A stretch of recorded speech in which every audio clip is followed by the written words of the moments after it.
What if Disney stories weren't just about romance, but were energetic and spiritual training for real life? What if the princess wasn't just waiting for love, she was mastering her vibration? What if the prince wasn't just about rescuing, he was learning discernment? And what if the witches and the gold diggers were warnings about jealousy, manipulation, and energetic theft? In this video today, I'll uncover what those stories were really trying to tell us.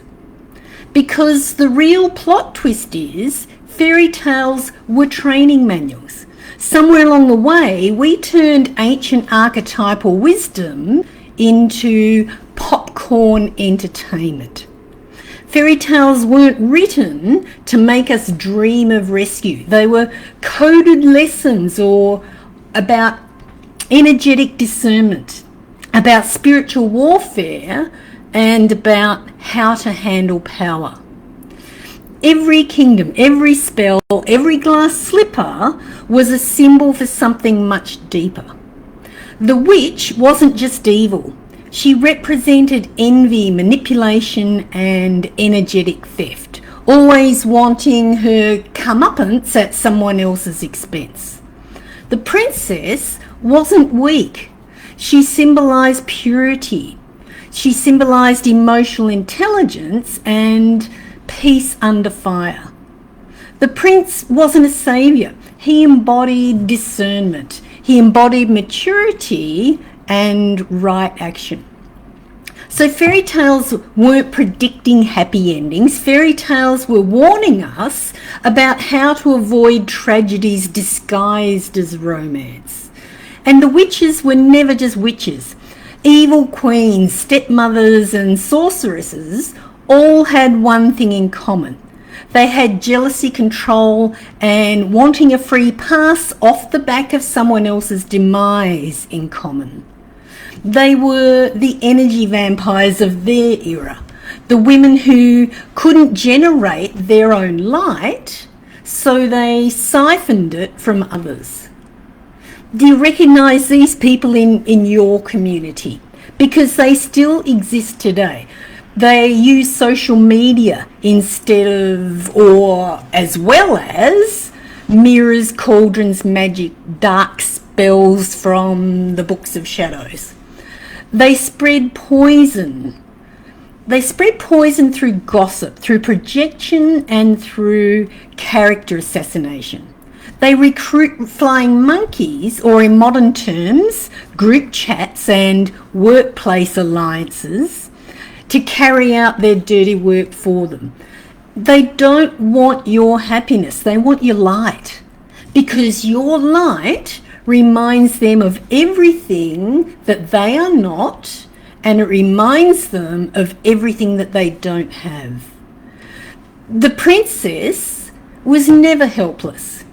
Every Disney heroine had one job: to stay pure, to stay patient, and to stay present. And that doesn't mean be submissive. It means refusing to lower her vibration to match her persecutors. Cinderella didn't fight her stepsisters. She kept shining until destiny called her to the ball. Snow White didn't turn bitter. She stayed kind despite betrayal.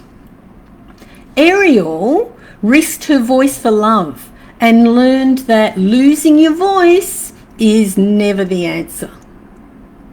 Aurora in Sleeping Beauty was put to sleep by curses and awakened by truth, not rescue. Every time and every one of them, it teaches us this. It teaches that the divine feminine wins not by revenge, but by radiation. And the prince was never just a rescue mission.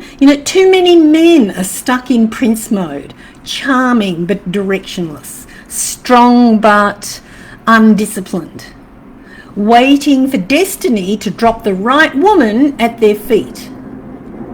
refusing to commit to the right woman that destiny dropped at their feet. The divine masculine doesn't wait, he discerns.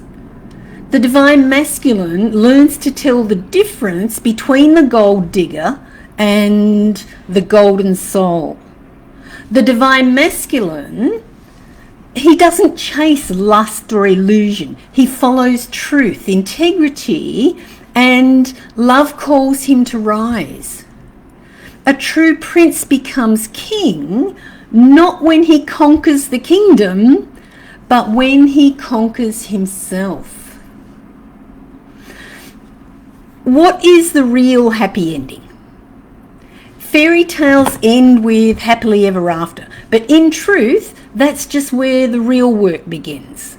The divine feminine and the divine masculine aren't meant to live in fantasy. They're meant to build a new paradigm kingdom. And they're meant to build it together, not one above or one below. They're meant to do it together with integrity, with trust, and with conscious partnership. The new moral of the story isn't find the one, it's become the one who can recognize the real thing. Who in your life acts like the witch? Charming in public and poisonous in private.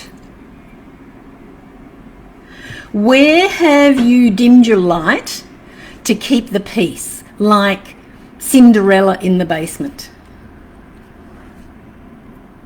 Have you chased illusions like false princes and false princesses because you were afraid to wait for the real thing, or afraid to commit to the real thing when they came along? How can you embody both the divine feminine grace and the divine masculine discernment today?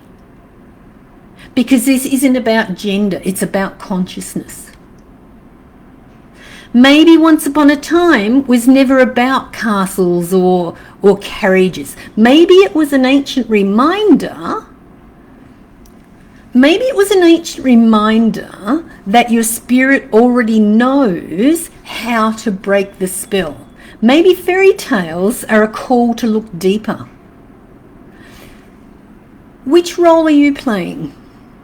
Because again, this isn't about gender, this is about consciousness.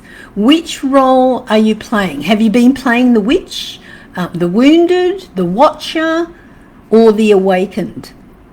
Because the true happily ever after isn't found, it's chosen.